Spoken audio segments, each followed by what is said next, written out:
I wanted to just give you a quick rundown with a few upcoming events for the Southern Maine Partnership. We are introducing next Monday Anita, Stuart McCafferty, Jeff, and myself, but with Anita doing the leadership on this, we'll be introducing our new Work-alike group for teacher leaders. We're very excited about being able to add this new program, and I'm excited to announce that I think we have around 50 teacher leaders already signed up for this. I'm assuming that most of you have seen the email announcement about this coming out from Anita Stewart McCafferty. If you have not, let me know and I can make sure that the announcement will get to you. We're very excited about adding a teacher leader work-alike group to our other groups that we run through the Education Leadership Program and the Southern Maine Partnership, that being the principals group and what we loosely call the superintendent's group. Although in recent months, curriculum leaders, assistant superintendents, and even principals have been welcomed to our roundtable discussions at the superintendent's meeting. So we've got the teacher leader group coming up on January 26th. That's next Monday. We have our monthly superintendent's breakfast on Thursday of next week, January 29th.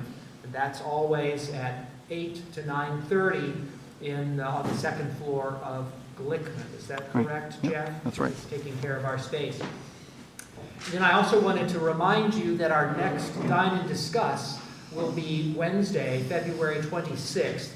Space, location to be announced. We're not sure whether Suzanne is going to let us use this space again after the big mess that we leave at the end of tonight.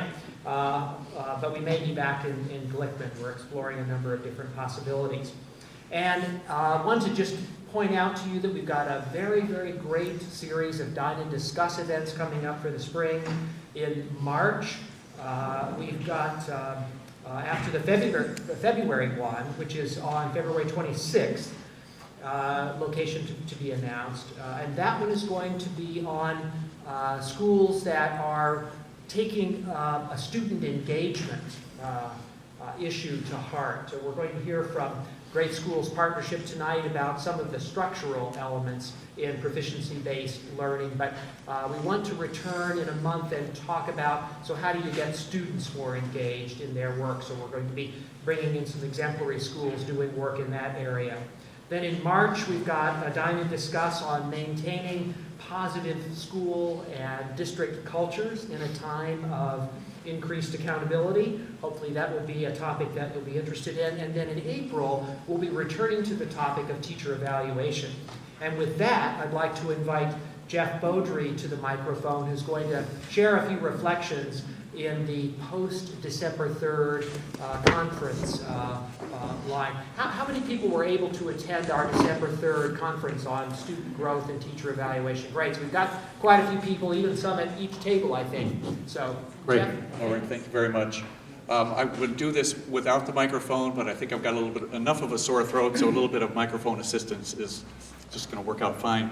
So I'm Jeff Beaudry. Welcome here on behalf of Southern Maine Partnership. It's great to be a part of that collaboration. I'd like to also welcome the people from Anita and my class, the EDU 603 analysis of teaching and assessment. So raise your hand, identify yourselves if you would. Thank you very much. There's a good showing there, and I think one of the nice things is when we can do this kind of applied work, where the work that we're doing with the leaders in the Southern Maine Partnership really does align so well with the stuff that we're doing in the graduate courses. Our graduate work has really contributed so much to this, and likewise the school's contributing to us. We like that relationship. How are we doing? Oh, okay. That's nice. That's nice. You're doing a. Never mind. I'll upstage you later. Around to the front door if they're here. No problem. So one of the things I wanted to just briefly talk about was the kind of reflecting on the December 3rd conference that we had. The conference really came about in a 2-month period. We were really going to do just an ordinary Dine and Discuss, but it came I think the need to talk about and to dig into these topics became so overwhelming, we thought we needed to put a conference together and raise the stakes here. So what we did was create a conference called Teacher Evaluation, Student Growth, and Educator Effectiveness, Finding a Place at the Assessment Table. And one of the things that we did to help with the conference was to start to bring in really as diverse a group of presenters and certainly participants as we could. We were fortunate enough to have Rick Stiggins come in as a keynote. He did that by screen share program, so he was in Portland, Oregon in his office, but he is very interested. He's just written a book called Defensible Teacher Evaluation, and he is really maintaining that classroom assessment is where we need to have this work and where you need to really be, I think, focusing your energies as much as possible. The idea of using standardized tests as measures of student growth has still not been vetted. It still is an area of great contention, and the investment of time in teacher and in classroom assessment really is where the most impact is going to be felt. So one of the things that we really tried to do is to dig into not only teacher practices, but practices from the leadership level. And what we, to go back to this slide here, is that it really, the idea seemed to funnel back into this really foundational idea of assessment literacy, and just to make sure, as you're doing all this work, that your assessment literacy of your staff and your leadership is sound.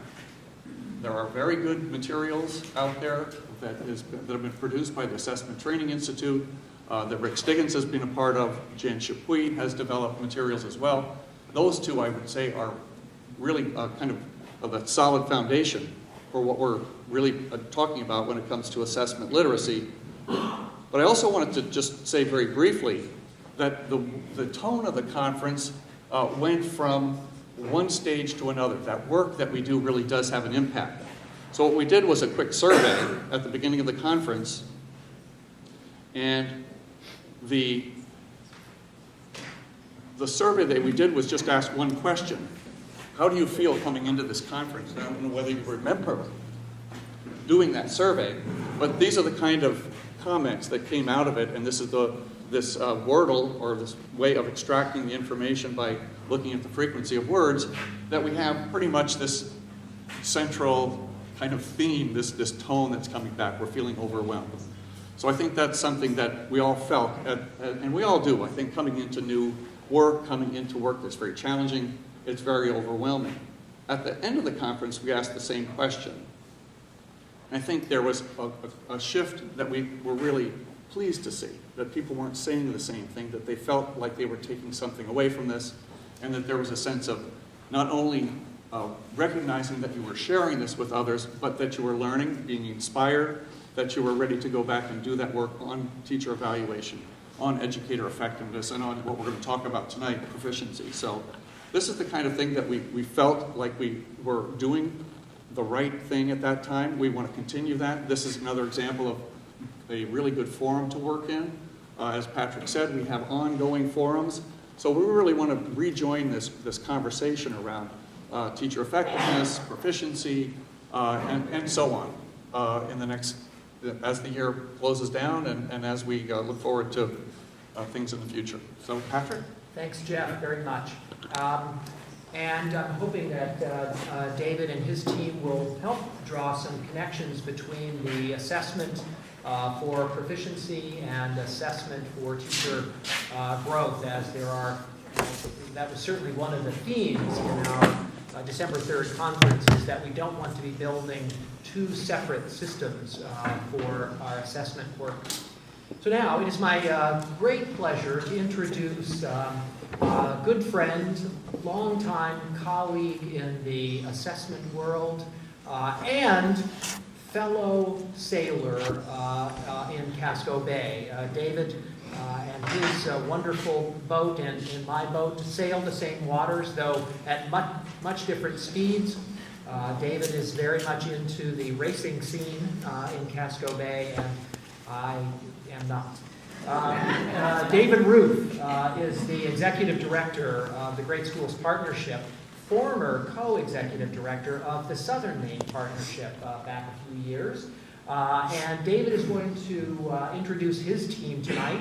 on the theme of proficiency-based learning, diploma, systems, you name it, whatever. So David Ruth from the Great Schools Partnership. Thank you, Patrick. This is also working? Yeah. So it's pretty exciting to be here. Some of you I haven't seen in quite some time. The times we spent together at the Southern Maine Partnership earlier, I want you to know, and you can actually see that I've continued to lose my hair. If you haven't seen me for many years, it is still galloping backwards at a fairly quick pace. And I take it any color it comes in, so gray is certainly fine. I did have to laugh. I was talking about this with the family. And my daughter Maggie, who is now a junior, I actually have a daughter in college, as some of you may remember. I saw some of you, I think, last time we were trying to figure out where to go to middle school for kids. But Maggie said to me, "Didn't you used to work at this place? Wasn't there something there?" And so they do, I rest assured that they do listen sometimes upon occasion to the things we have to say. So tonight, what I'm hoping to do, pretty quickly go over a few key things that we're seeing in terms of proficiency-based learning. Talk a little bit about the structures, but I sense, I'm happy to go back on any of this, but I sense a lot of you have seen a lot of the things we put out there in terms of the structure. You know, the pyramid, the assessment graphics we've done. I'm going to actually dig a little bit more into some of the assessment strategies that we're looking at that can make this doable without being overwhelming. And I have to be honest with you, it's one of the things that we are nervous about, is that those of you who have been at this game for a while know the concern about overbuilding things, and we want to make sure that that does not happen yet again. And then after that, Brian, Allie, and John will be sharing some experiences in their schools where they have been. I'll give you a little bit about that, and then hopefully we can engage in a larger conversation with all of you. Okay? And so, and as part of, I said, part of that is to understand not only the structures that are there, but also what are people going through as they do this? What's happening with folks? And I'm sure that for all of you, you will recognize a lot of these things. It won't be brand new for you. You too will notice how these things are working. So, also, if you want to see this PowerPoint, if you want to see some of the key graphics that are in this, if you go here, greatschoolspartnership.org/SMP_DD. You will see it. Okay? If you just go to our website too, everything that we do, we put up on there so people can get to it, they can see it. It's just under presentations, all the stuff is there. Okay? Agenda, as I said, we're going to talk a little bit about proficiency-based learning simplified, assessment pathways, assessment development, and then we have some samples that are there. Brian is joining us from Freeport. John is a former principal at Souhegan High School in New Hampshire. We actually snagged him, and he now works at the Great Schools Partnership. And Allison is the assistant principal at Noble. If you don't know, Great Schools Partnership, a few kind of the normal slides you throw up here. We are a nonprofit. We're right across the way. I stand right. I actually think I can see my office window from here. We are committed to working in New England. We do work nationally, but our real focus is in New England. We are committed to an equitable, personalized, rigorous learning for all students, leading to readiness for college, careers, and citizenship. And I would stop there for just a minute on the citizenship piece. There's been a lot going on about standards that are out there. There's a lot about people haranguing now about the Common Core. I was actually telling John, I saw something the other day that in the legislative sessions there are 46 bills in some state. 46 states have a bill about repealing the Common Core. I actually think there are only 46 states that actually adopted it. And one of the states that has a bill to repeal the Common Core actually doesn't have the Common Core. Just a little bit of confusion about what was going on there. So in all of this work about standards, one of the things that we want to make sure doesn't get lost is the importance of citizenship. And so when we think about citizenship, and I think about my family, I want to make sure that the people living next door to me are not just smart people, but they are good people. They are people that I want to interact with my wife and daughters. They are people that I want to interact with. And so that citizenship piece is a crucial piece that I think has often been forgotten in a lot of the work that we've done. We believe that we must change policy, practice, and public will at the same time. That came about from looking back at some of our past efforts. It's a lot of these efforts with all of you. And I know that there have been times when if we didn't have the community with us, it was an uphill battle. And there are times when we've been fighting policy battles, And if we don't have the policy lined up, it's an uphill battle. And the ability to sustain that stuff is difficult. As an aside, I'm intrigued, I don't want to say excited, I'm intrigued by what may come out of the debate going on in Congress right now around ESCA. And if they actually get something to reauthorize that, the exciting piece is there's actually been suggestions to put proficiency-based learning into statute at the federal level. I don't know what that would mean. I'm excited to see it there. I'm also have a relatively high level of trepidation that they could screw that up in some way. And then school improvement is context-based, not one size fits all. So I was talking earlier to Eric, we were talking about how there's lots of commonalities in the work you're going to do. But there are many, many differences in what you will do, and you should be making decisions that make sense for your context and your school as you move your work forward. So let me take a minute on this graphic here, and this is on the website if you want to download this and take a look at it. Okay? I'm assuming many of you have seen this, but let me quickly go through this. In the center of this, in the center of the pyramid, it's all about the standards. Okay? At the very top, we have cross-curricular graduation standards, followed by content area standards, followed by performance indicators, and then learning targets, learning objectives are at the bottom. Okay? We would argue, and here's this piece about making it feasible and doable, that only the standards that are in the top two categories are at the level of student level accountability. Kids have to demonstrate those standards in order to move on, in order to graduate. That's why we call them graduation standards. Those in the cross-curricular, we're talking 5 to 8 standards there. There are not many, okay? 5 to 8 standards. You would then have performance indicators for each of those standards. We're seeing two ways that schools are doing that. Some schools actually have a set of elementary, a set of middle school, and a set of high school performance indicators.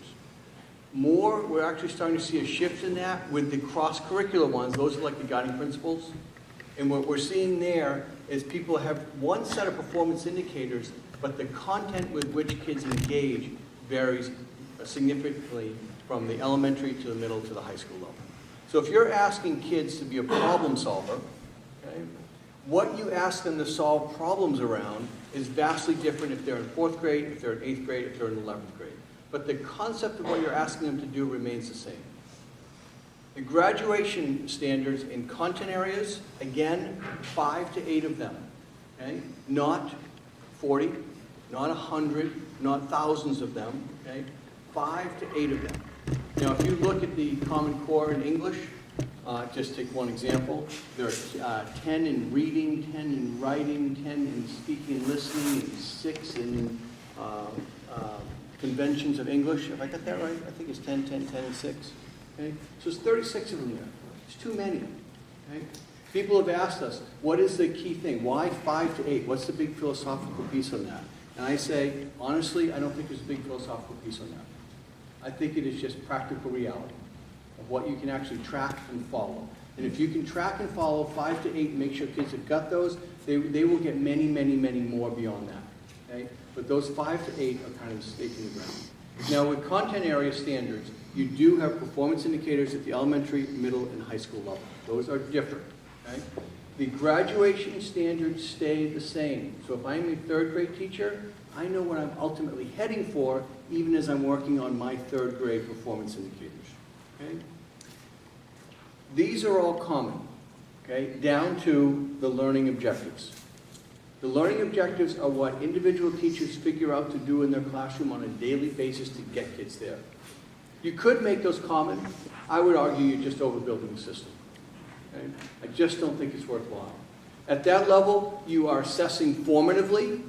Okay? You're checking to see where kids are at, what they know, and what they're able to do. When you move up into the performance indicators and the content standards, the graduation, content area graduation standards, you're moving into summative assessments. Okay? We're struggling a little bit with the word formative and summative simply because if you give a kid a summative assessment in a real system where you are sitting there supporting kids, it's really a formative assessment if they don't do it well. You give them another chance to do it again. You give them another chance to do it again. You give them another chance to do it again. So in many ways, it becomes a summative assessment when they actually demonstrate learning. Okay? There's a couple pieces over here on the left-hand side that are important to note that give a little bit more background to this. One, what's required for graduation, yes, yes, no, no. Again, that gets at the level of student accountability, okay? We would argue that students do not have to demonstrate achievement of every single performance indicator, because if they do, then the level of student accountability is at the performance indicator level, okay? But they have to demonstrate it enough at the performance indicator level that you can make a judgment at the graduation standard level. I would like to say, and the formula for doing that is, but it varies depending upon what the standard is. If you have a standard that is much more knowledge-based, okay, you might say, here are the pieces the kids have to know, we can average out the scores they've got on the performance indicators, and away we go. If it's much more skill-based, so if you're asking about kids' writing ability, okay, I am much less concerned with how well kids write in 9th grade. I'm very concerned as a teacher how well they're writing in 9th grade, what I'm going to do about that. But I'm much less concerned in terms of them graduating. What I really want to know is how well they write when they're ready to graduate. It's there. So the aggregation up strategy is a little bit different. And then finally, before I go to this next slide here, this body of evidence piece here, okay? I do not know how you can create a single assessment that can measure cross-curricular standards, like problem solving, like perseverance. Okay? Those are things that get demonstrated over time. Okay? Kids, I can't say, geez, you did a great job today. Obviously, you've got perseverance. You're ready to go. I don't know that. That's something you have to demonstrate again and again and again. And the only way to do that is through a body of evidence. Okay? The good news here, that evidence could come from almost anything kids are doing. So it's not like you say, oh, geez, now I got to assess this again, over and over and over, and I've got to come up with 1,000 assessments. No, you can use the evidence that's generated from the work that kids are doing. Just a quick graphic. A few graduation standards, many performance indicators, a whole load of learning targets. Let me quickly move to this next piece here. So you know, we will be stopping in a minute. You can ask them, we'll be able to get a chance to ask some questions here. I'm kind of throwing a whole lot at you. Okay? Some of you may have seen this before, looking slightly different from this. So one of the trademarks, I think, of our work is that as we develop it, we are always redeveloping it, moving it on, getting feedback, understanding, moving forward with it. Our Director of Communications, Steve Abbott, he gets very aggravated with us because we are very willing to put things out when they're kind of not quite done, because we want to get feedback on them. We want to get people to understand them and take a look at them. What this lines up here is assessment pathways that kids could go through to actually demonstrate learning. Okay? It's pretty simple. That first pathway, you ask every kid to do the same learning task, followed by the same demonstration task, and you score it using the same scoring criteria. Okay? Makes sense. We do that all the time. We have kids read the same book. We have them answer the same essay question. We score it using the same stuff. We have them use the same textbook. We give them the same test. We score the test consistently. Okay? The second pathway there is kids could actually have a common learning experience followed by unique demonstrations. Okay? So we could all read the same thing, but some kids could demonstrate that knowledge in one way and other kids could demonstrate it in a different way. As long as we use common scoring criteria to judge what is good enough on either of those pieces of work, the evidence that kids generate, we can have comparable results. Now you'll notice over here it talks about valid and reliable. Valid and reliable is an assumption that you've gone through all that and made sure you've got that. But you could have comparable results there. The third pathway, you could actually vary the learning experience with the same demonstration task followed by common scoring criteria. This third pathway is actually what large-scale assessment is. Okay?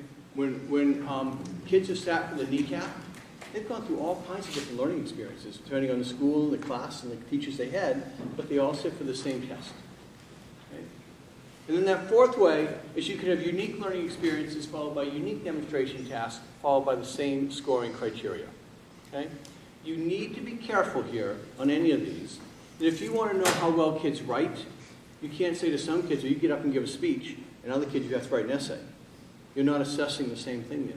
If you want to understand how well a kid understands a concept, okay, there are multiple ways that kids can demonstrate that concept that you can use the same scoring criteria to make a judgment on. That last pathway that's there we include because we do that as teachers all the time.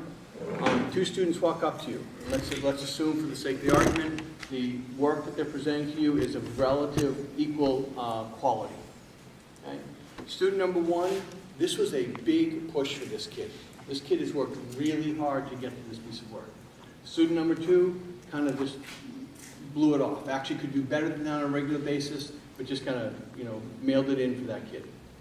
Okay? As a teacher, I know that I did this, and I'm guessing the vast majority of you have done or do this. You look at those different kids and you give them some feedback based on what they're capable of doing. You say to the first kid, fabulous work. I'm really proud. You've done some great work. You've moved this forward, okay?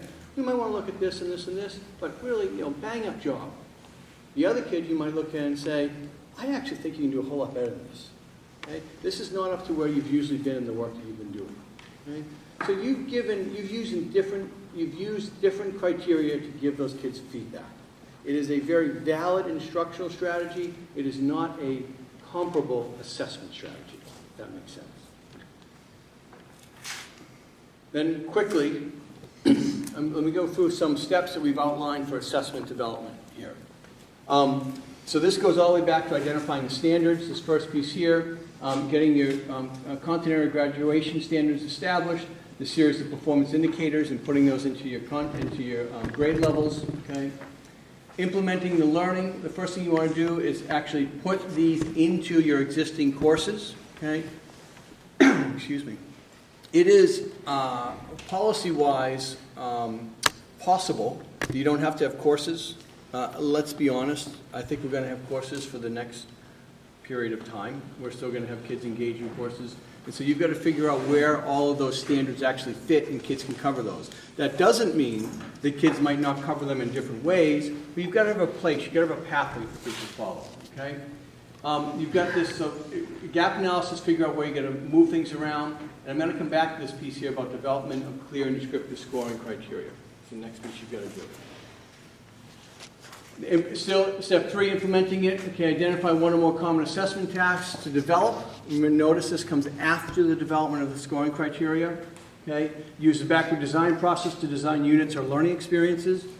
Actually what kids are going to do, and those learning experiences are designed around what is the evidence kids need to generate in order for us to be able to understand where they've gotten. Provide the assessment task, actually get kids to do that. Develop a comprehensive intervention and support system. Right? All of this is for naught if we don't change that component there. If we simply say, oh, it's proficiency-based learning, we're going to move you when you understand this, but you didn't get it, so good luck. We haven't fulfilled the requirements that we have for our students. And then review and refine the scoring criteria, the assessment tasks, etc. Please do not think that the assessment tasks and the scoring criteria you create out of the box are going to be perfect. Okay? They will not be perfect. They will be good. They will not be perfect. They can be honed and refined. Okay? And then finally, developing personalized learning plans. Okay? If anybody's looking for information on personalized learning plans, the state of Vermont has done some really fine work around that. They actually have some statute that requires it, but they've got a whole section on their state website about around strategies to implement this. And then establish a system of pathways. But let me go back here. I'm going to focus in here on the scoring criteria. Excuse me just a second. I don't know about all of you, but fighting the ongoing Maine cold in January.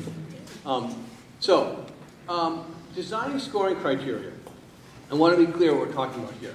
Some of you may think of this as a rubric, okay? Kind of the levels of 1, 2, 3, 4 of it's defining the quality of goodness. I mean, how good does the standard have to be? How good do you have to demonstrate it? So we know we want all kids to be able to write. We also want kids to be able to write well. But what is good enough? What are those levels that are there? Okay. We advise that you need essentially a line of a rubric, scoring criteria for every one of your performance indicators. Okay. Now, I was in a meeting the other day, and I saw a bunch of teachers when I said you need to advise this for every one of your performance indicators. Teachers said, oh, I can't believe we're going to do it for all of those. Well, here's the alternative.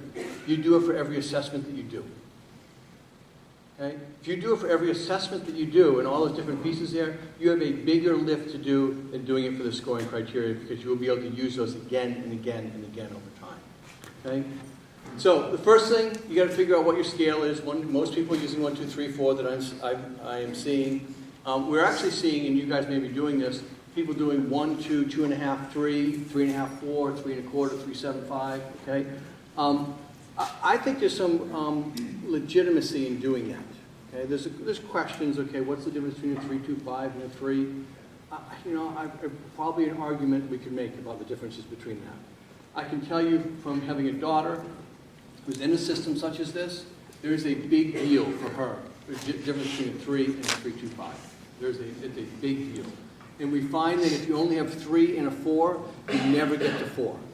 And it's very discouraging for kids because they look and say, I know I've done better, but it's not quite a 4 yet.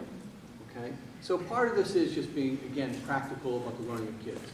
And then doing some common phrasing here for these, because you want these to be able to be used in English and math and science and social studies, wherever it might be. Okay? I am incredibly aggravated that the Common Core has different language in math and English, and then we come along with next generation science standards, which has yet another framework, another set of language. To try to explain that to parents is almost a nightmare. Okay? And the parents are saying, oh, I just want standards, and you're telling me this and that and everything else. You've got to get some consistency. Okay? So here's a sample scoring criteria. Okay? Each set of scoring criteria can eventually become a line in a rubric. Okay? I realize unless you have X-ray vision, you can't read that. I'm going to have some bigger ones I'm going to show here. Okay? When you do this, and you can find this continuum of achievement, this design scoring criteria is on our website. There's a whole host of stuff on our website. What this is taking a look at is the notion of quality. It's kind of a piece for you to run through to take a look at of what makes sense on these things here. So we would urge you to use a depth of knowledge that's there. Okay? The cognitive demand. So it doesn't make sense to us to say in a 1, the student in a piece of fiction, the student described 1 character. And a 2 was the student described 2 characters. And a 3 was the student described 3 characters. And a 4 was the student described 4 characters. And oh, by the way, talked about the differences between them. Okay? More does not mean difference, knowledge, and capacity. Okay? So it must be about a cognitive demand. Okay? And the complexity that's there. So I'll give you an example here. You may be able to see that one. I can describe linear and exponential functions as increasing growth or decreasing decay. I can recognize how a linear or exponential function must change for a particular problem.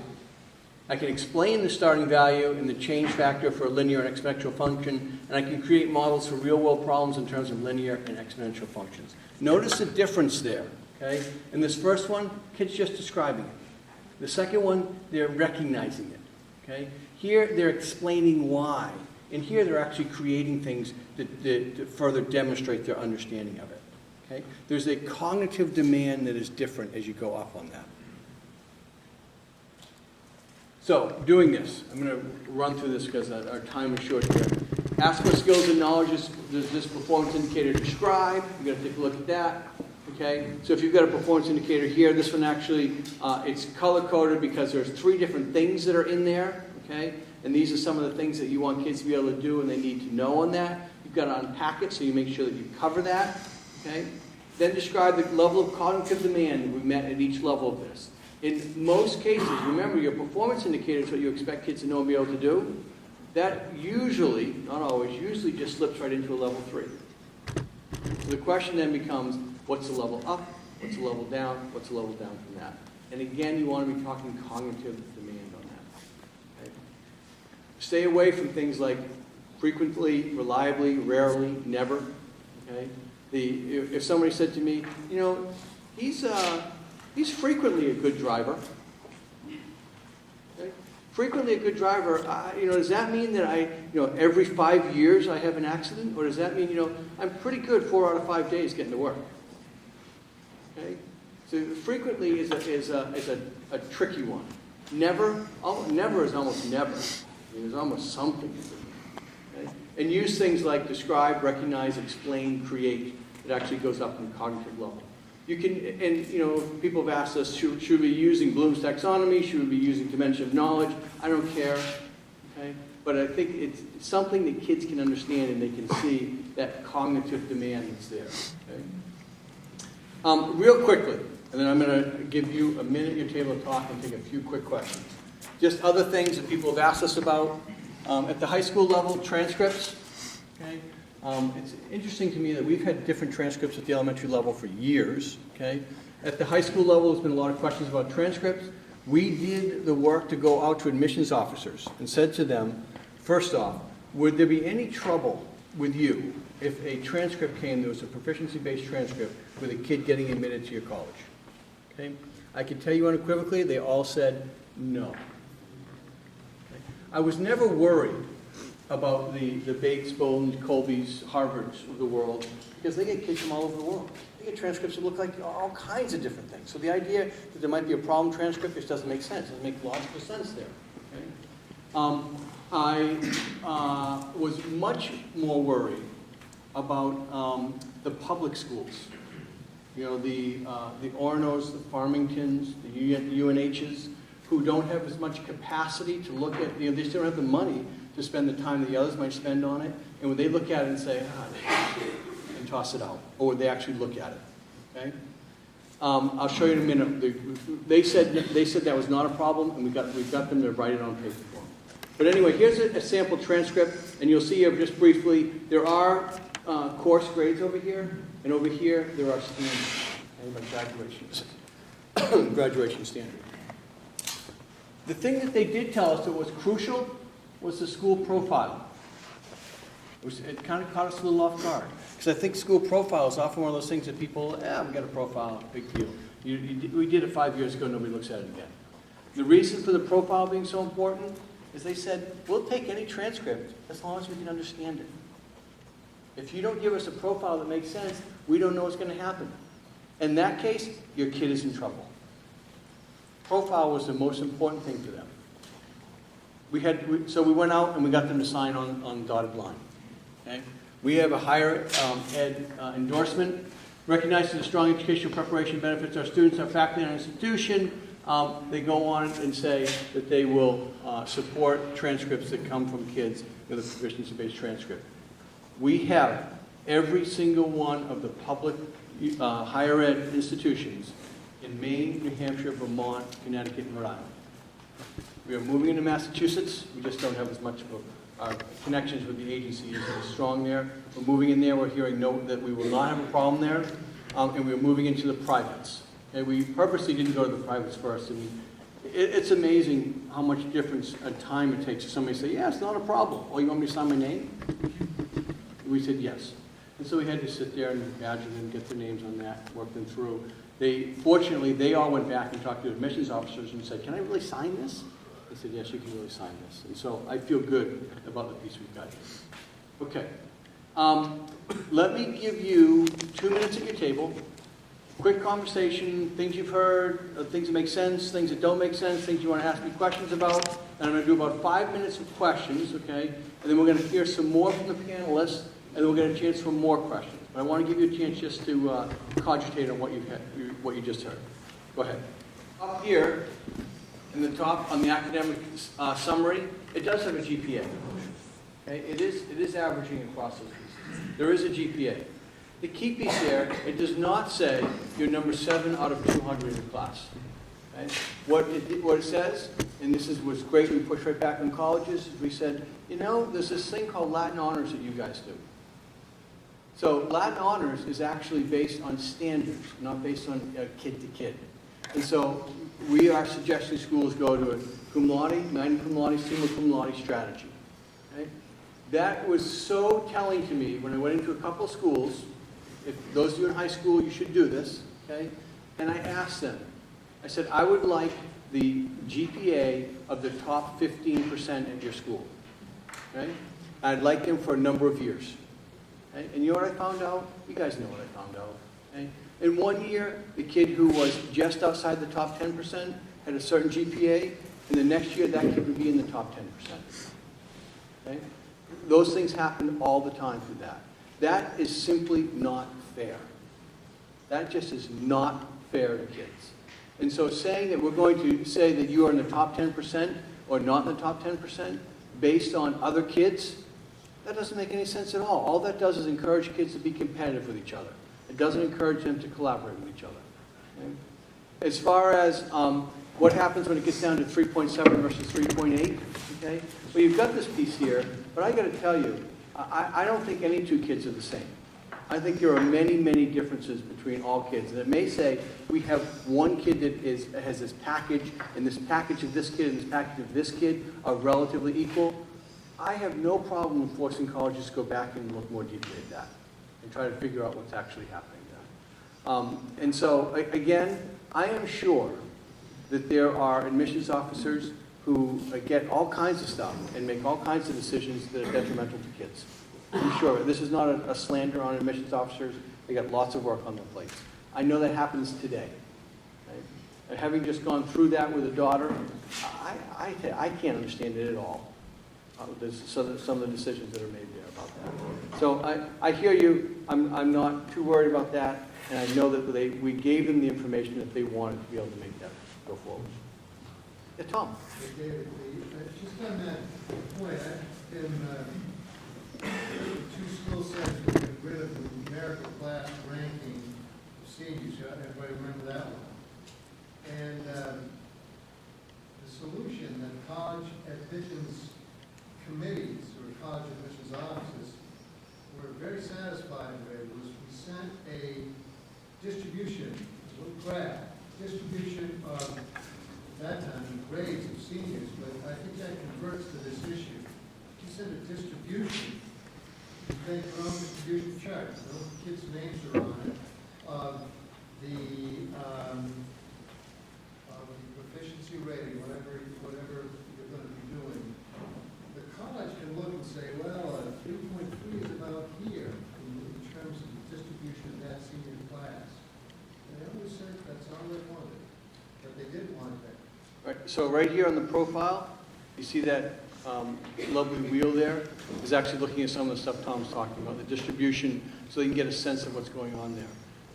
A good example of that, I was in a school the other day, and they actually, for some reason, they went from 1 to 114. I don't get that. Right? But I believe they went to 114 because they had all kinds of kids who were 96, 97, 98. And if all you looked at was that, it looked fantastic. And then you realize that's actually the equivalent of like an 82.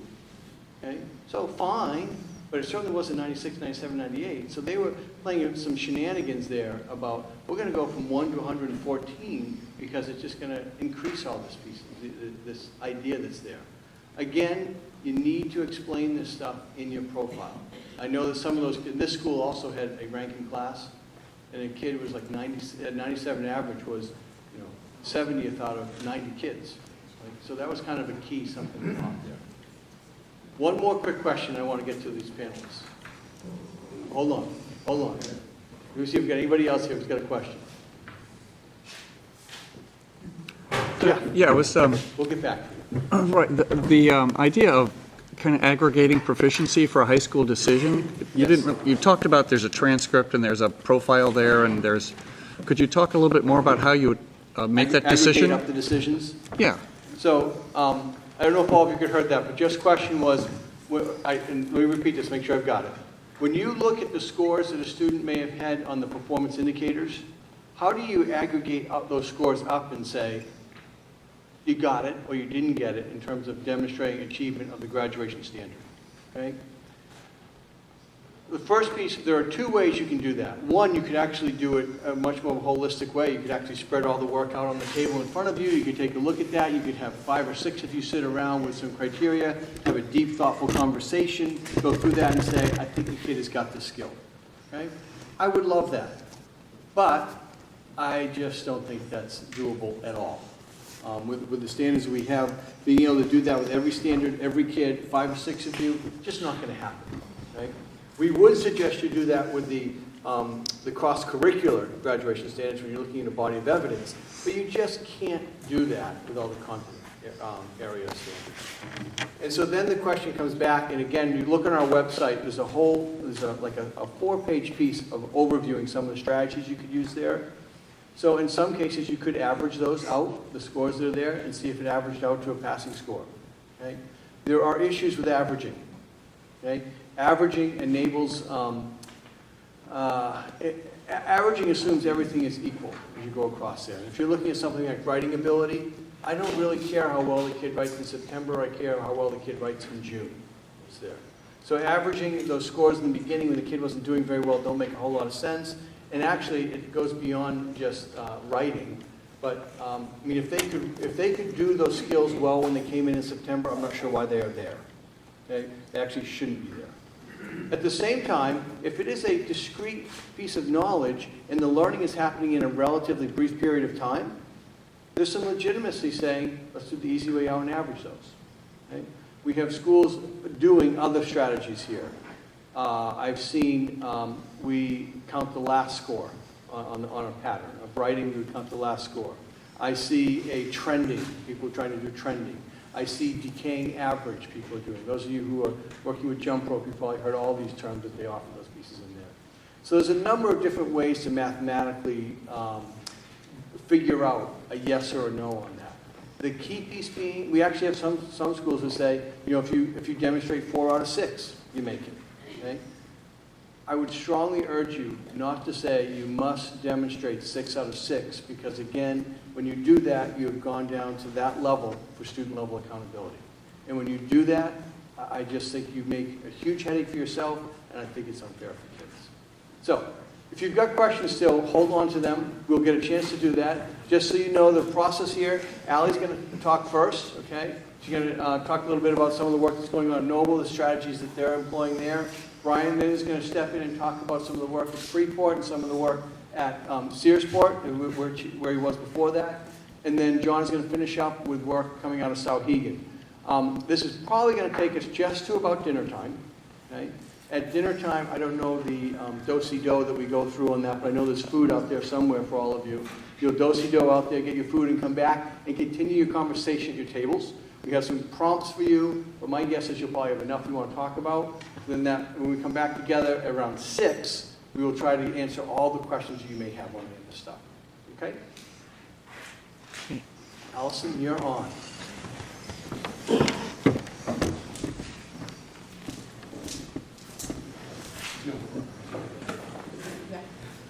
Hi, I'm Allison Purdy. I'm the assistant principal at Noble High School. The assistant principal for about 6 months now, so I get to do fun things like this. I'd like to thank David for calling me yesterday and asking if I'd be willing to do this.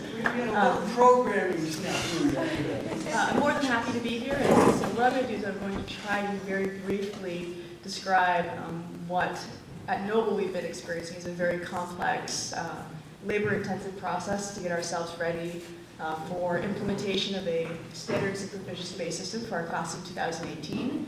For those of you who are wondering, generally speaking, we are in compliance with state law right now. We're anxiously awaiting the posting of those first semester grades, which will happen next Friday. We did apply for an extension, if you're wondering, extension number 4, just for world languages. I know that we were sort of comparing extensions when we were up here. I'm sure that has been happening up there as well. One of the things that is really important, if you're just beginning this process, or if you're somewhere in there, to keep reviewing why it's happening. I think that, as people go through, they experience a lot of feelings about large-scale transitions, and so always going back to why is this happening is really important. And so for us, when we clarified this to our staff, we really pinpointed 3 large catalysts for change. 2 of them do come from the outside, so that is Maine state law. For us, we had the unique pleasure of having an upcoming NEASC reaccreditation as well, and so we really dovetailed those 2 processes when we were going through this. We did obviously like to remind our staff that a lot of this also was simply embedded in our own core values and beliefs in the school, hoping to provide rigorous and personalized education for kids, and really trying to focus on that piece, sort of internal driving force, as opposed to what some perceive as these external forces. And so for us, one of the things that we did when we were looking at this law in particular is we really tried to ask, well, what does this mean at Noble. And so for us, it means that all Noble High School students must show a basic proficiency in all of our graduation standards to get a diploma. And so we really defined it in those simple terms for our staff as we began this work. We also made sure that everyone was clear on the definition. So what is a standard? What is proficiency-based grading and instruction? And what are some of those philosophies that are hinged upon successful and good implementation of these standards and proficiency-based system? And that's important to clarify all of those things with everybody. As we began developing this system, we did have a variety of concurrent processes. And so if you sort of see the roadway down at the bottom, we were at the point where we needed to look at our core values and beliefs and do a revision of that. And we did that as a whole school-wide process. And luckily for us, a lot of the language in that statement really lend itself to the implementation of the standards and proficiency-based system. And a lot of these elements were historical elements at Noble anyway. I'll sort of explain what those are. That work led to the development of 21st century learning expectations and the school-wide rubrics that go along with that. As you can see, that is a NEASC requirement. And what we really worked to do was to eliminate redundancy between the requirements for NEASC in terms of 21st century learning expectations, the requirements from the state in terms of graduation standards, proficiency in those, and the guiding principles. And I'll try to point out how we tried to do that. After, sort of along the roadway, the development of our graduation standards and where we are right now, we're continuing to develop the common assessments that are being used to determine student proficiency within those. All along the way of that process, we also needed to develop the actual system by which we would be assessing and grading students, which is more of a logistical piece. It's often the difficult part to put in place to get everything to work well together, to be able to report out on what students know and can do. So this is our core values and belief statement. I'm just going to show you that, luckily again for us, we do remind people that this is something that we all believe. Remember, this is what we said, and that's helpful in points of frustration, as we often have to have difficult philosophical discussions on elements of this system. Sort of as I mentioned, after the development of that statement, we developed our 21st century learning expectations, and it is difficult to see, but along the left-hand side, there's a list of those. Along the way, a school-wide rubric for that, and we did conduct a year-long pilot by which each academic department took sole ownership over a rubric, and were able to make any necessary revisions to that. And again, this is one of the ways that we eliminated redundancy for each one of those 21st century learning expectations. We performed a crosswalk with the main guiding principles. So at Noble, when we say these are our 21st century learning expectations, and students must demonstrate proficiency within those, that is how they demonstrate proficiency in our main guiding principles. It's a snapshot of the somewhat detailed crosswalk. When it got to the point where we were developing our graduation standards, much of this process David already went through, so lucky for us, it's a good self-check that I think we did it correctly. There's a lot of ways that you can go about doing this. When we began this work, teachers were beginning and learning to dissect the Common Core for both mathematics and ELA.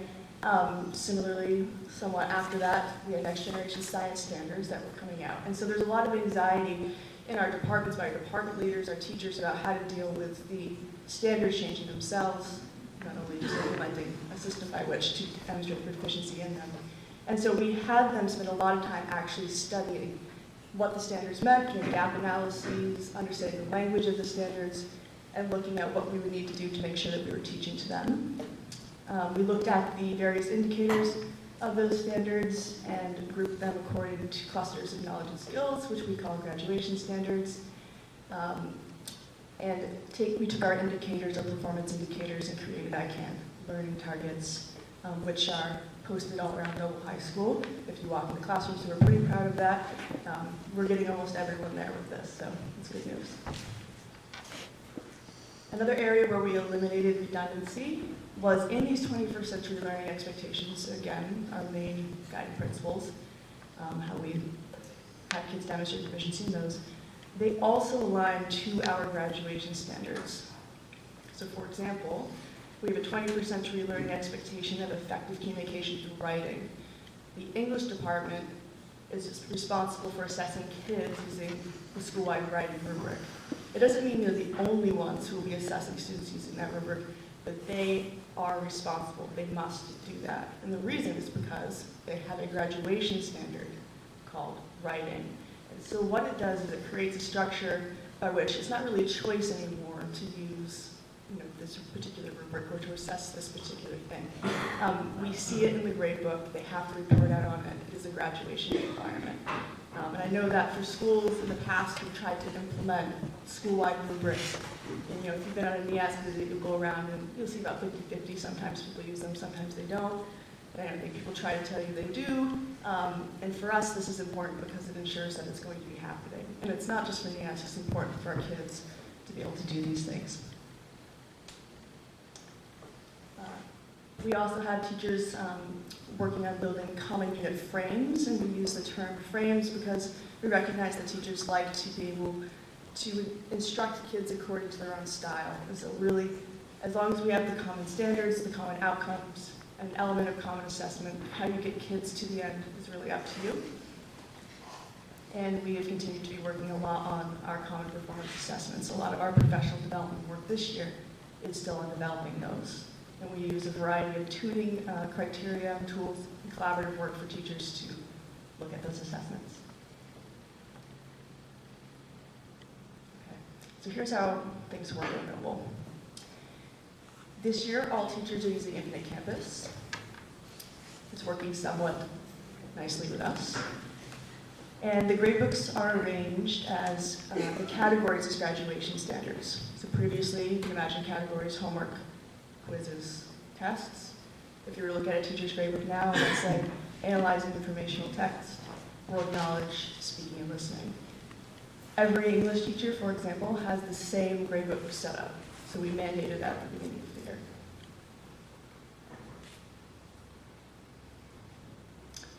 This is what that might look like. You can see over on the left-hand side are categories with averages. I know that's kind of naughty, but that's what we're doing right now. You can see the assignments must be put under a category, because assignments would obviously are aligned to an indicator of the standard. Students will still receive a summative grade in the course. When students and parents look at a gradebook, this is what they will see: categories as graduation standards, an overall score in each one. We've also been working to disaggregate work habits. So in addition to the categories that represent graduation standards, every teacher has a category called work habits. And there's a school-wide rubric that aligns to that too, to ensure consistency in the assessment of that. The category is weighted to 0, so it doesn't affect their overall GPA. Our report cards and transcripts will largely look the same. You can see here, for each course they receive 2 grades. One, the cumulative average of their scores across the graduation standard, which does factor into GPA. And the second one, a grade in work habits, which has a little special notation, WH.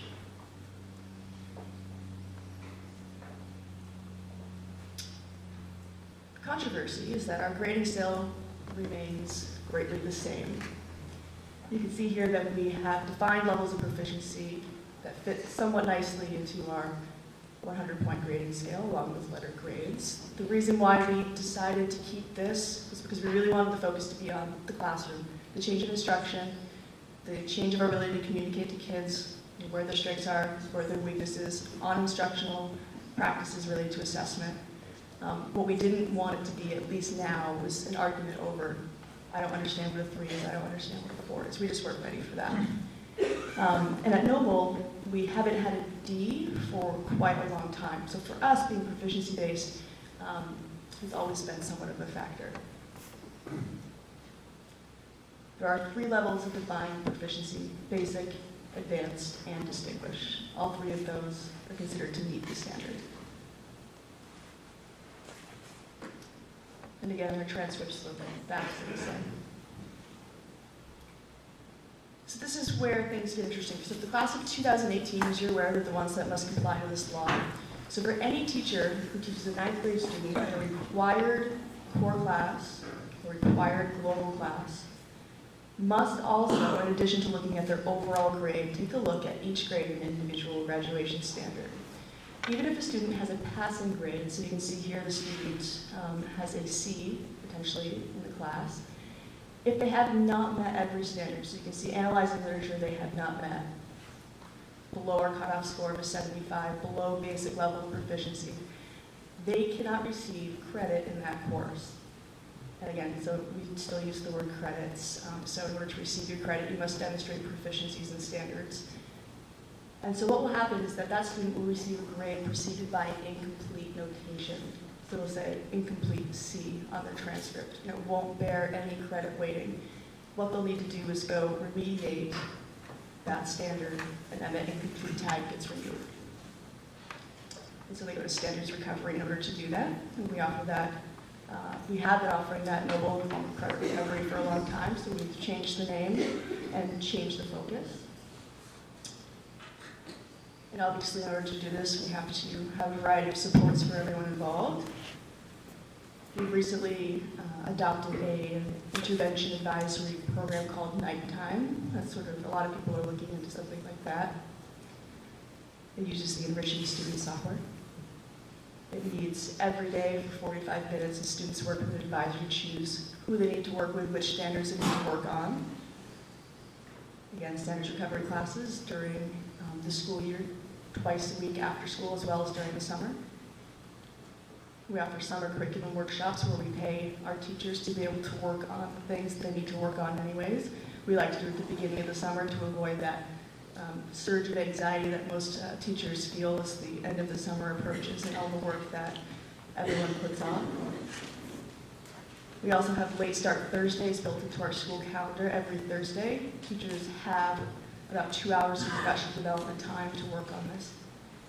We also have common team meeting times where we have PLG facilitators running various workshops and best practices there. We're going to be continuing to look at how we can make Infinite Campus work better in this system and help us evolve. Unfortunately, that is a hang on that time. We do have various grants supporting this work as well. As we move forward, we have a lot of questions about a lot of things. Here are some of them. Maybe we'll sort of leave that up there. That's it. Great. Quick hand for Allie. Been working in proficiency-based education. A little bit in Vermont, probably a dozen years ago when we created Rivendell Academy, and then when I moved to Maine, took a position at Searsboro High School. My predecessor did a lot of work around proficiency-based education, so I walked into a school that was 6 years into the process, so I didn't have to worry about the structures are there, which I'll get into in a second. Now I'm at Freeport High School, who has begun the process, really invested a great deal of time for the last probably 18 months before I got there in the process. And it's one time to talk about lessons learned from those two schools. I was notified 2 weeks ago that I'd be speaking tonight, and I still don't have a slideshow. Probably I had about 50 slideshows, and I didn't know what slides to put in. So I knew what David would be presenting. I was familiar with Noble's work, so it's really lessons learned because I could show the same slides that everybody that David's talked about. But for us, for me, when I went to Searsport, again, they had the structures in place. So they already graduated their first full proficiency-based group.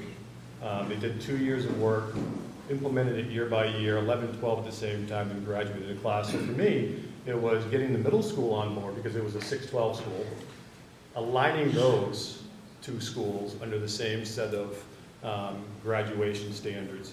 But for me, it was more toward why proficiency-based ed, not so much around the how. So I was looking at student-centeredness, the instructional practice, the teaching and learning. So very much like GSP promotes around why PBE, engagement, achievement, attainment. And that was really the lens that we looked for proficiency or standards-based education at Searsboro High School. So we started doing a lot around student-centered instruction, knowing what the standards were, and Searsport had created their own standards.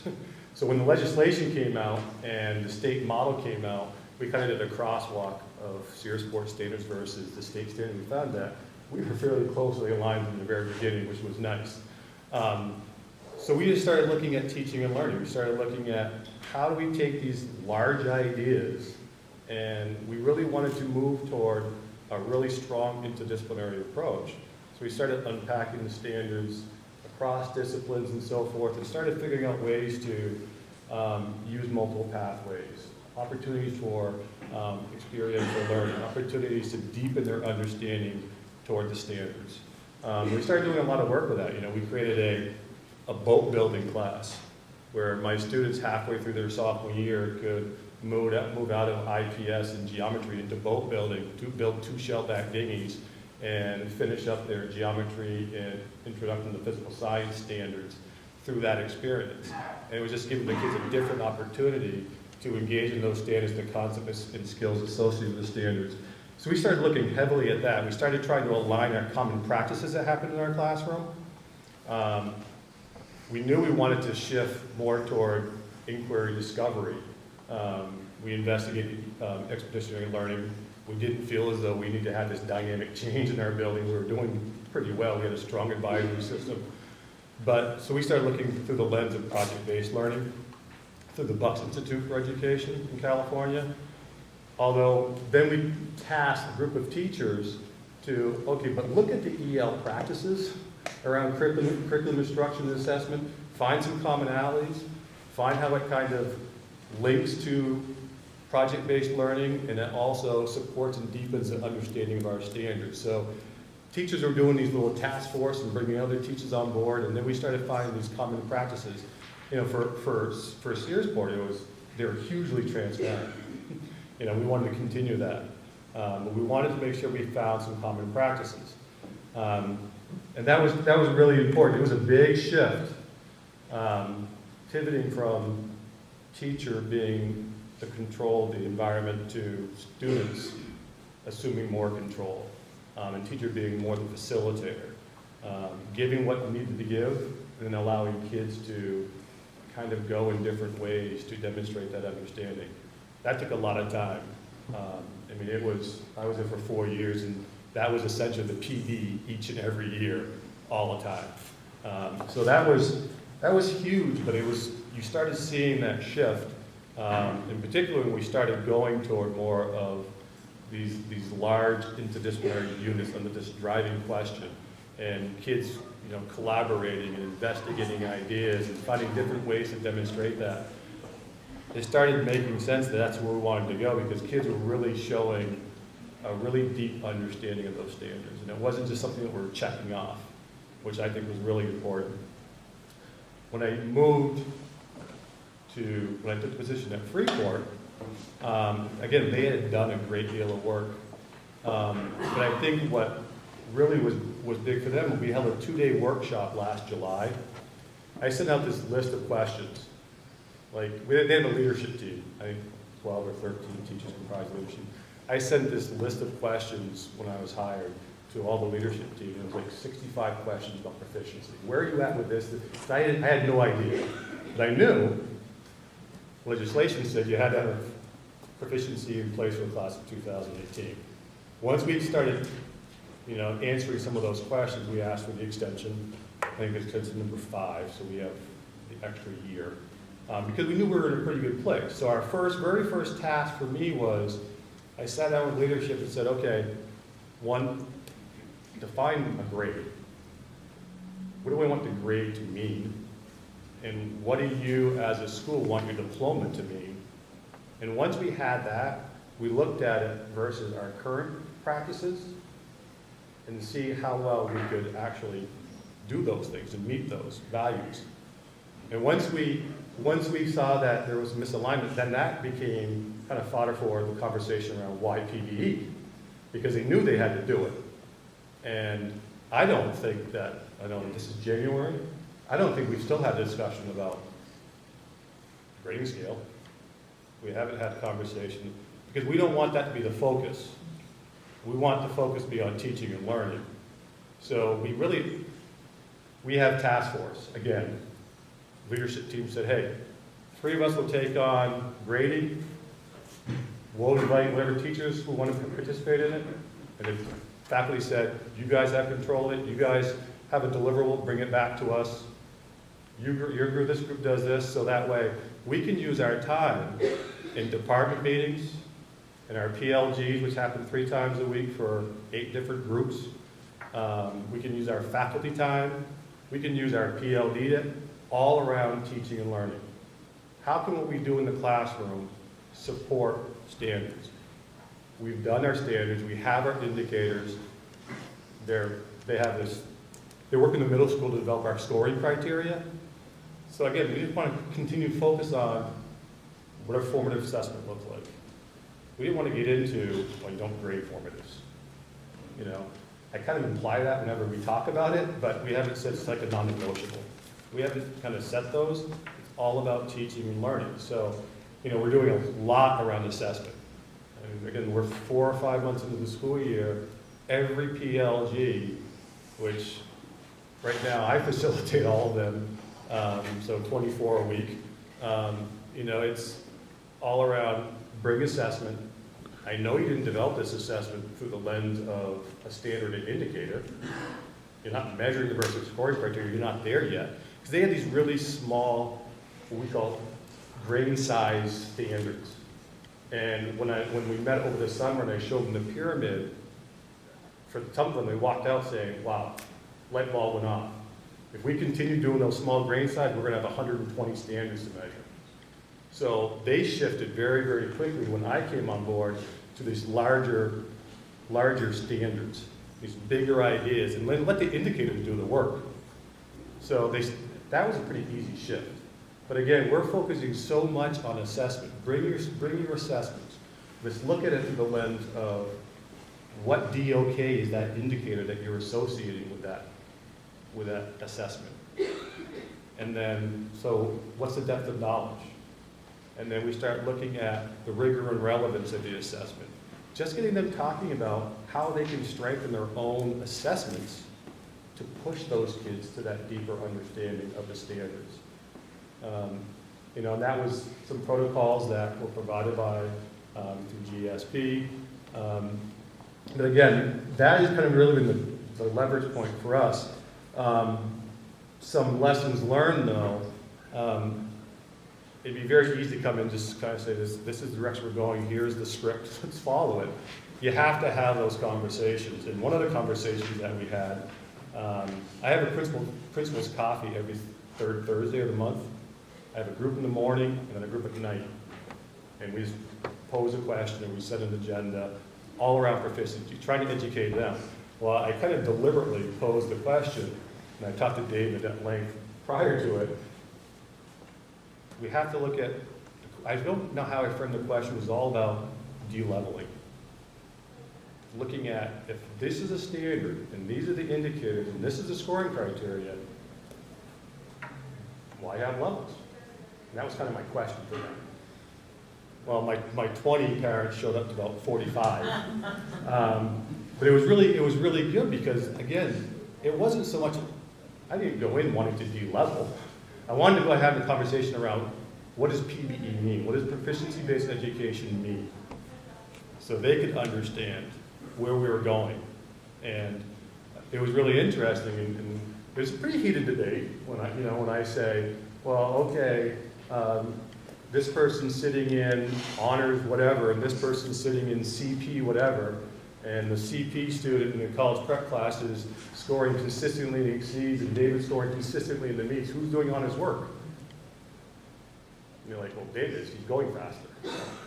It's a quality rating system. It's not about how fast you're going or how many books you're reading. It's about what you're producing versus how it's scored versus scoring criteria.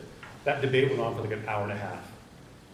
But it was a really rich conversation because we knew that the community and the teachers and the students valued having those honors classes. But we wanted to look beyond how fast we were moving through a subject. So when we stepped back, what we learned from that is, and I don't know if great schools would actually align with this belief in how we're doing it. But we said, fine, we'll maintain honors classes. But let's make sure we distinguish between the two experiences, and it's not just about the pace in which we deliver the content.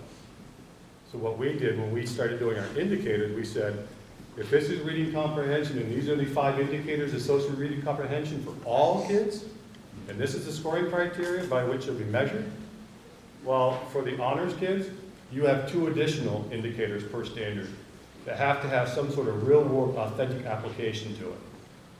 That's going to distinguish between those 2 experiences. Because in the end, the standard's the standard, and you're all being scored on the scoring criteria versus the standard. If you really want to have these levels, let's distinguish between the experience and what we want those kids to do more, or demonstrate a deeper understanding of. So, those are the conversations that we're having. We are kind of in sidebars talking about a 4-point scale or 6 gradation. Yeah. What's going to be our meets? 3.0, across the board, all standards, all kids. We're having those conversations, but again, that's not, for me, the structures, the how, is not nearly as important as the why. And how do we really challenge all kids and provide a rigorous environment for all kids? The big takeaway for us, and we're having a conversation now at Freeport, and I learned a lot about this when I was at Searsport, is their system of interventions and supports. I think that's fundamental, and to have an effective system. So right now we're kind of talking about what does that look like? Well, intervention. We do our formatives. As a teacher, I realize that it's not quite there yet, ready to take the assessment. Well, that's our intervention process. The big thing for us is we have, and we're developing, and we think we pretty much have it finalized, a relearning and reassessment process. Because they automatically think, well, kids can take umpteen times to reassess. Well, no, you don't necessarily have to. You can set endpoints to things. But the big thing for us was not about getting your assessment back and David doing really well on 3 indicators, not doing particularly well on 2, and 2 days later coming to the teacher saying, I want to reassess. There has to be a relearning attached to it. So we have a relearning process that we want kids to engage in before they reassess. And that's kind of the work that we're doing right now, but this is really heavily focused on assessment. Great. Thank you, Brian. Hand for Brian. I'm going to move us right into our last piece before dinner. John, you want to come up here? And just so, a little bit of a sidestep here with John, but it seemed important to us that you get a sense of how this is playing out in a different policy context, in a place that's been doing this work for quite some time. And so John's experience in Sauhegan, I think, is particularly appropriate for where we're at. And I certainly drew the short straw. I stand between you and dinner. So, and I have no index card or slides. But David's right. The state of New Hampshire, about 10 years ago, had what we as principals like to say, handed down an unfunded mandate that schools would be competency-based in terms of their courses and their graduation requirements. Ironically, the rules around school approval didn't change for quite some time after that mandate came down. So is there anyone here who has lived in New Hampshire or worked in New Hampshire? We take local control to a new height in New Hampshire. And so that notion of a statewide initiative and drive to move to competency-based really didn't exist. So you could find pockets of greatness in different schools. I was fortunate enough in my 10 years as a principal in the state of New Hampshire to begin my 10 years as principal the year that mandate came out. So I got to work with 3 different communities, and I'm going to talk about the 3rd community I got to work with, and that's Sauhegan. So when I arrived to Sauhegan in that summer, oftentimes you spend time, as he did here in Freeport, talking to folks. Where are we? What's the work? So one of the questions I asked was, so where are you in the competency work? And one of the deans of faculty turned to me and she said, we're done. It's great. I said, what do you mean you're done? She said, they're in my office. I said, they? She said, yeah, the competencies. So she proceeded to lay out on a conference table a series of binders that outlined the outcomes in the different subject areas. That was the extent of the work at Souhegan. The reason I tell you that story is not to talk about failure, but to talk about how a school community really wrestled with how do we move this work forward. Because the beauty of Souhegan is it was founded about 20 years ago, and it was founded on some pretty solid core principles. So it's a truly mission-driven school. It made it pretty unique in public schools in the state of New Hampshire. The other piece that it was founded on was what they call their academic learner expectations, the top part of that pyramid. Those 21st century learning skills, those cross-curricular learning skills, they use the title academic learner expectations. Those were embedded not only into the thinking and the belief system, but into the practice from day one. What we found is when we asked people to speak to that, we stumped them. Okay? It was as if it came out of nowhere, that question. They said, what do you mean? I said, so how do you measure academic learning expectations? Well, we just do. It's just what we do. I said, but how do you know? And that's what we began to wrestle with. And so what we had to look at is what were the things that we did really, really well as a school. And this is what I want to leave you with, one of the messages is, as you begin this work, it's important that your colleagues and your school community doesn't see this as something different, as something perhaps brand new, but rather it's kind of bringing together some of your best practice and your collective wisdom around some of the things you already do in your schools.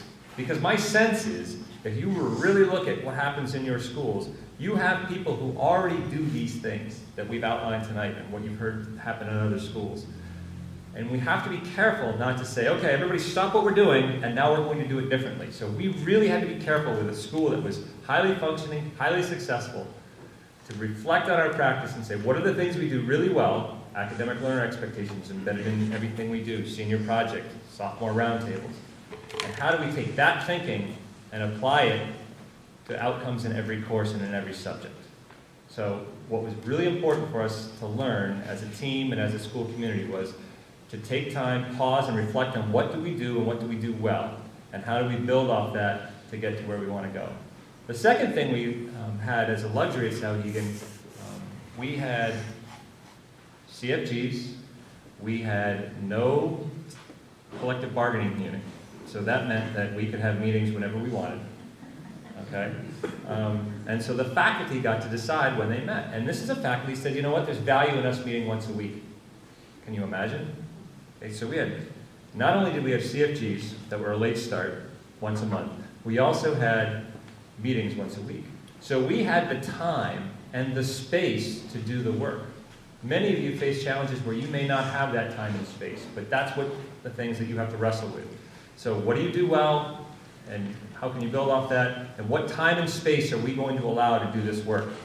Because the problem is, right now, in many of the models in schools, is people have rugged days, and they come into a staff meeting, we've got an hour and a half to get this done, but before we get to that, I have 4 announcements, and any other good of the order, right? And suddenly you're 30 minutes into your hour and a half, and you can't get that work done. And people are tired, and they don't know how they're going to get it done, and it feels overwhelming.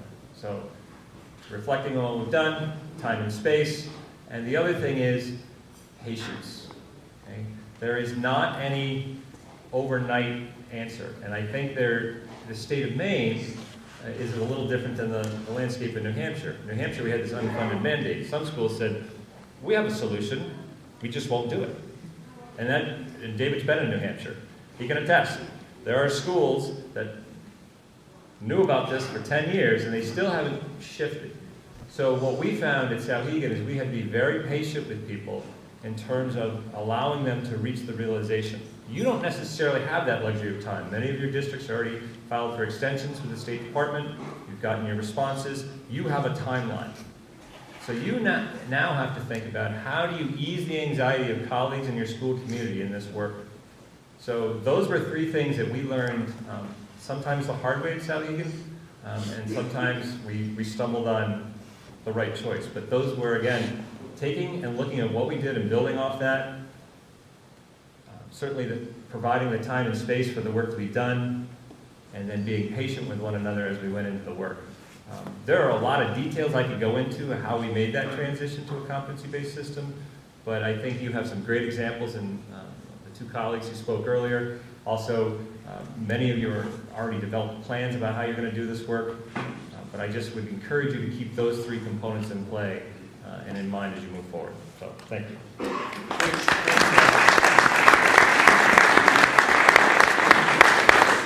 So real quickly, just a couple of things I would push for you guys to think about when we come back as a group.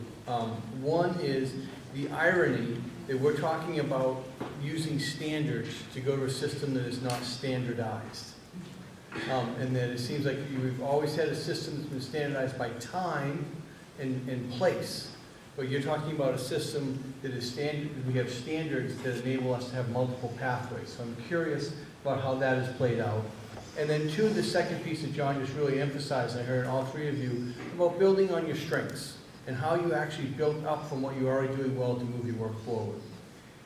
Over dinner, Patrick, they're going this way? Yes, I will give them a brief instruction. So instructions, get your dinner, come on back in here, think about those two ideas I just shared, or any one of these three questions up here, or if you get a burning thing you want to talk about, by all means do it.